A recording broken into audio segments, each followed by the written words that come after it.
auspicio del Grupo Digama. Revista Perú Construye, su mejor herramienta para el sector construcción e infraestructura. Pregunte por nuestros paquetes anuales de publicidad. Mayor información en nuestra página web www.peruconstruye.net. Bienvenidos a Perú Construye, ahora para hablar de lo que es infraestructura y construcción. Bienvenido, ¿cómo estás, Miguel? ¿Qué tal, Jorge? Bien, hemos invitado, por supuesto, vamos a hablar del tema de infraestructura y vivienda para el desarrollo, cómo combatir la problemática de la vivienda informal. Para ello hemos invitado a Antonio Amico, presidente de la Asociación de Desarrolladores Inmobiliarios, para hablar de este tema que sigue siendo un talón de Aquiles y un problema muy grave en caso de terremotos y en caso de desastres, como lo que ha pasado ahora. De eso vamos a hablar un poco. Bienvenido, Antonio, ¿cómo estás? ¿Qué tal? ¿Cómo están? Buenos días. Cuéntanos un poco, el viceministro de Vivienda y Urbanismo, Hernán Navarro, reconoció que existe un déficit importante de viviendas, lo que impulsa la ocupación informal. El país tiene acumulado cerca de 1,5 millones de déficit de vivienda y año a año la necesidad de vivienda es de alrededor de 140.000. ¿Cómo reformular este tema con este gran déficit que tenemos? Bueno, tendríamos que analizar un poquito los factores para tener mayor conciencia del todo, ¿no? Efectivamente, esta situación es ya recurrente y también es pertinente decir que es el producto de una mala gestión, yo creo, a lo largo del tiempo de las autoridades que han estado durante los últimos años. En este caso me estoy refiriendo al gobierno, ¿no? ¿Por qué razón? Porque hay grandes extensiones de terreno que son invadidas, ¿no? Estas extensiones después son vendidas a personas que no tienen alternativa y viene a ser el negocio de los traficantes de tierras informales, ¿no? Obviamente estas personas que ocupan estos espacios tienen que pagar por esos espacios, de manera que eso tampoco es regalado para ellos. Entonces, después, ¿qué hace el Estado? El Estado, en lugar de buscar alternativas de solución, pues prolonga, por ejemplo, el tiempo legal de posesión para convertirlo después en la base y otorgar un título de propiedad a través de COFOPRI. Entendemos que eso está equivocado porque es simplemente una mitigación y no es una solución, porque de esa forma, digamos, se le da un espaldarazo a la informalidad, ¿no? A través del propio Estado. También y creemos que esto no es solamente el tema de la tierra, sino también el tema de los servicios, de las prestaciones de los servicios, ¿no? Cuando estas personas invaden a estos terrenos que solamente están demarcados con tiza, ¿no? No tienen luz, no tienen agua, no tienen desagüe. Mucho hemos escuchado del cierre de brechas, ¿no? En el cierre de brecha del agua, por ejemplo, pero eso no es realmente cierto. Nosotros, a través del gremio, lo que decimos es que la solución es una solución integral de vivienda digna, ¿no? Si uno necesita para un determinado proyecto agua y va, por ejemplo, a CEAPAL, antes de otorgar ninguna licencia, va a ver si hay algún sistema de alcantarillado. De acuerdo. Si no lo hubiera, es muy difícil que te otorgue la factibilidad y te dé el agua, ¿no? Entonces, si va la luz, tiene que ir el desagüe, tiene que ir también el saneamiento. Entonces, por eso nosotros decimos que tiene que ser una solución integral de vivienda digna.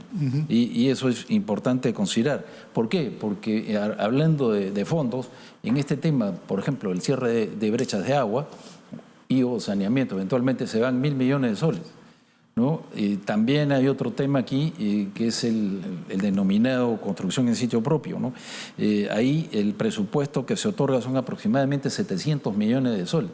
Entonces, ¿y esto es para qué? Para que las personas que hicieron esta ocupación informal y que están ocupando viviendas precarias puedan tener la oportunidad de, digámoslo así, reconstruirlas o mejorarlas, ¿no? Y poder tener una mejor vivienda. Esto, la verdad sea dicha, raramente ocurre, ¿no?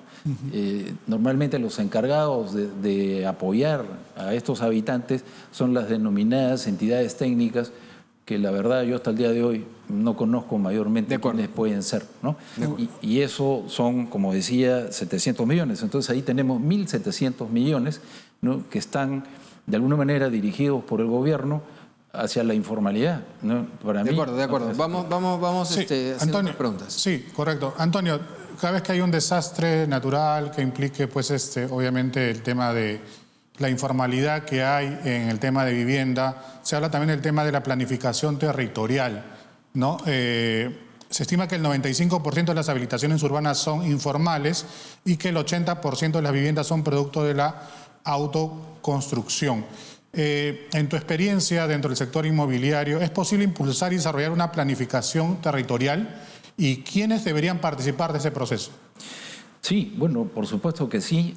Recientemente, en la administración anterior, a través del alcalde interino, Miguel Romero, se llevó adelante un foro que se llamaba Lima 2040, ¿no? La idea era de sentar las bases para una planificación urbana adecuada que se pueda hacer, digamos, mayormente en lo que es las zonas de expansión urbana de la ciudad. ¿Por qué? Porque lo primero que habría que tener en cuenta es la capacidad de generación de suelo urbano, ¿no? Ya, eso es un punto. Lo otro es que para poder hacer este desarrollo de una manera adecuada, tienen que haber los famosos PDUs, que son los planes de desarrollo urbano, que le compete a las municipalidades tenerlos listos y al día. Y todos sabemos que en el 99.9% las municipalidades no tienen o tienen desactualizados esos planes de desarrollo urbano.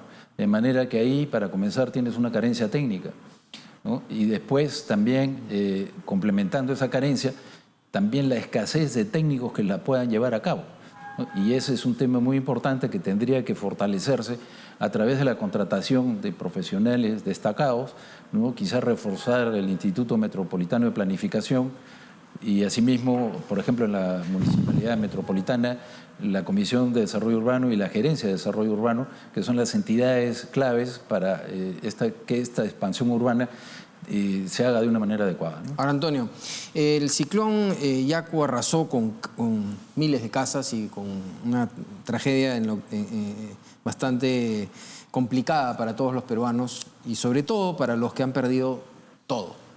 El ministro de Economía, Alex Contreras, habla de subsidiar créditos hipotecarios para proyectos de vivienda, para que menos personas estén en zona de riesgo. Pero ¿esto es real? O sea, estas personas acceden, porque muchas veces tenemos estos sueños, ¿no? Estas personas pueden acceder a un crédito hipotecario en las condiciones en que están hoy en día. ¿Cuál es una verdadera solución para ellos? Sí, es un punto importante, la tasa de interés. Es clave, ¿no? Sabemos que en el mundo las tasas de interés salen básicamente regidas por la FDR, la Reserva Federal Americana, y en base a eso se basan muchos bancos centrales de distintos países para regular sus tasas de referencia. En el caso del Perú, el BCR ha hecho lo propio, ¿no? ¿Y eso para qué? Para contener la inflación, de manera que el incremento de las tasas de interés tiene un periodo de tiempo en el cual se detendrá cuando la inflación se considere contenida. En el caso del Perú, gracias al BCR, gracias a las políticas macroeconómicas que lleva el MEF, esto se ha podido manejar de una muy buena manera, ¿no? Sin embargo, los bancos locales no están ajenos a esas alzas de tasas de interés porque también son parte del fondeo que reciben algunas entidades de afuera. En el caso del Fondo Mi Vivienda o del Ministerio, haciendo alusión a lo que tú comentabas, están sí conteniendo un poco el alza de las tasas de interés dentro de lo que es el Fondo Mi Vivienda, lo cual es muy importante para que las personas, en este caso, por ejemplo, del nivel socioeconómico C y D, que es a donde estaría un poco orientada estas políticas de bonos, techo propio y Mi Vivienda, puedan seguir accediendo a estos bonos, ¿no? Y creo que parte de la explicación es porque, por ejemplo, un componente es el bono verde y esto está financiado por ejemplo la Agencia Francesa para el Desarrollo y también por el banco KfW de Alemania, ¿no? Entonces ellos tienen unas tasas especiales que pueden ayudar a contener un poco esta alza de las tasas de interés de manera que sí puedan seguir accediendo a este crédito.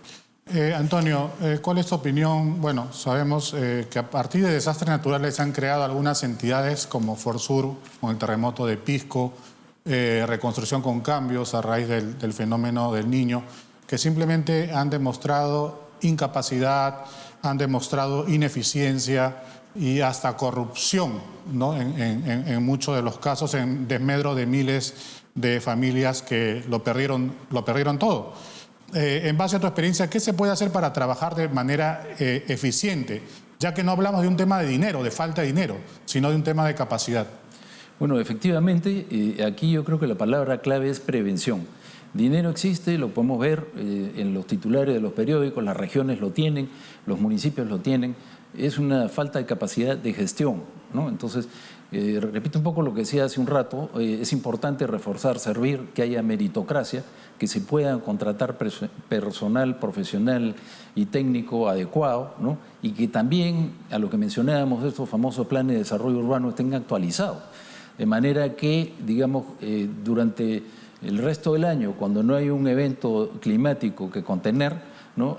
Estas autoridades puedan estar, digamos, implementando estos planes de trabajo, ¿no? Y desarrollar su gestión como corresponde, ¿no?